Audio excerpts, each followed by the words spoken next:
treneri, jūsų mintis po tokių rungtynių? Pergalė, šauni pergalė, tikrai. Labai laukta, ypatingai prieš Šiaulius. Tai čia, kaip sakyt, pagaliau pasiėmėm, padarėm namuose šventę.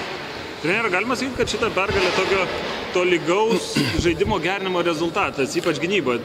Pradedant Prienus, paskui Neptūną, kur tiesiog nepasisekė ir dabar Šiauliai. Taip, mūsų gynyba tobulėja ir mes tikrai, aš manau, kad mes potencialą tikrai turime. Tas jaučiasi žaidime, aišku, kaip sakyt, mes sviruojam, banguojam, bet manau, kad dar liko 12 varžybų beros, tai tikiuosi, kad būsim pasiruošę tikrai. Treneris Saulius Kulvietis didvyrį šiandien? Na jo, ištraukė tie 8 taškai iš eilės, tai iš tikrųjų ištraukė komandą. O pabaigoje Idžiai gerai atsikovojo, persverė tą kamuolį, krovė, emocijų daug visiems liuks. Nemano treneri, kad čia Fortuna atsisuko į Juventus pusę, kuri šį sezoną dažnai nusisukdavo? Yra sakoma, kad Fortuna išlygina.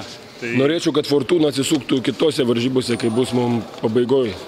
Gal bus dar svarbesnių mačų iš tikrųjų. Aišku, šis mačas mums beprotiškai buvo svarbus, bet noriu tikėti, kad mes be Fortunos pagalbos laimėjome.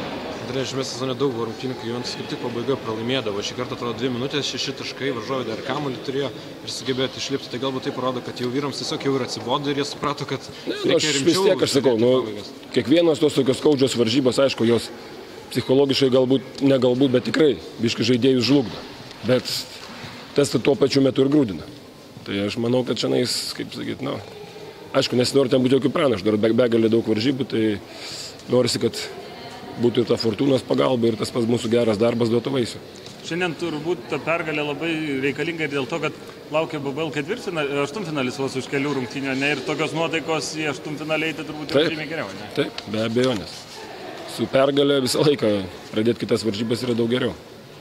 Ačiū.